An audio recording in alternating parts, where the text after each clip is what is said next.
Hello बच्चों, चलिए प्रश्न को देखते हैं। प्रश्न दिया गया है, अब कथन में बोला गया है पीएनएस शरीर की उन सभी तंत्रिकाओं जो सीएनएस से जुड़ी होती हैं से बनता है। कारण है, तर्क में बोला गया है पीएनएस सूचनाओं के संसाधन और नियंत्रण का स्थल है। तो इस तरह से 5 ऑप्शन दिए गए हमारे पास। ए एंड आर दोनों सत्य है और आर ए की सही व्याख्या है। दूसरे में ए एंड आर दोनों सत्य है लेकिन आर ए की सही व्याख्या नहीं है।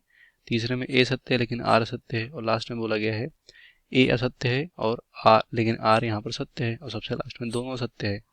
सबसे पहले प्रश्न का हम देख लेते हैं मुख्य अवधारणा। मुख्य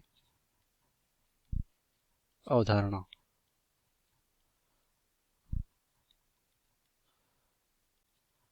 तो मुख्य अवधारणा यहाँ पर देखेंगे तंत्रिका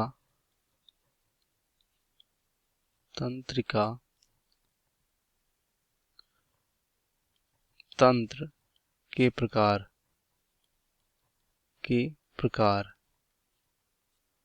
तो तंत्रिका तंत्र के यहाँ पर प्रकार हम देखेंगे तो दो तरह के तंत्रिका तंत्र यहाँ पर देखने को मिलते हैं। जैसे कि बात करें, पहला जिसे बोलते हैं केंद्रीय,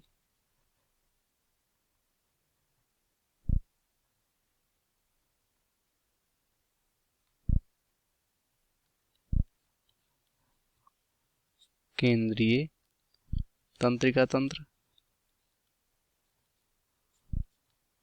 जिसे बोलते हैं यहाँ पर सेंट्रल नर्वस सिस्टम सीएनएस। और दूसरा होता है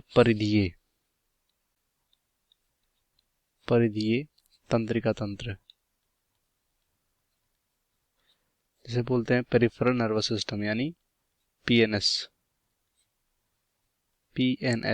इस तरह से तो केंद्रीय तंत्रिका तंत्र में जैसे कि मस्तिष्क और स्पाइनल कार्ड, जिसे यहाँ पर मेरुदंड या मेरुदंड बोल सकते हैं। तो ये दो इसमें आते हैं केंद्रीय में।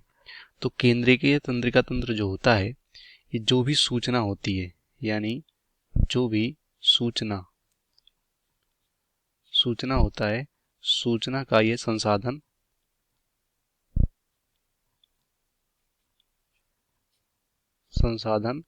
और नियंत्रण करते हैं, यानी जांच करते हैं और नियंत्रण करते हैं।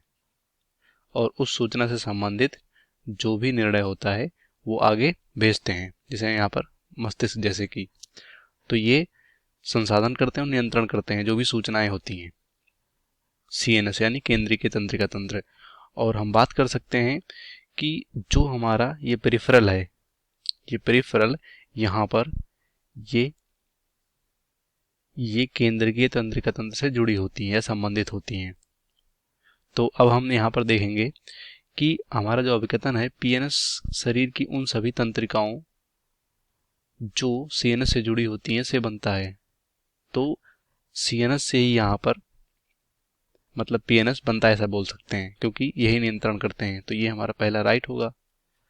और दूसरे में कह रहे हैं पीएनएस सूचनाओं के संसाधन और नियंत्रण करते हैं, तो पीएनएस नहीं करते हैं ये, बल्कि स्थानांतरण कर सकते हैं। बाकी सूचनाओं का संसाधन और नियंत्रण करता है सीएनएस। तो ये हमारा गलत होगा। तो हमारा अभिकथन सही है और तर्क यहाँ पर गलत है। तो हमारा कौन सा यहाँ पर विकल्प होगा? पहले में दोनों कह रहे हैं, ये भी गलत होगा। दूसरे में दोनों कह रहे हैं सही होगा, ये भी गलत होगा। तीसरे में कह रहे हैं ए सत्य है लेकिन आर असत्य है। तो हमारा इस प्रश्न का सही विकल्प सा होगा।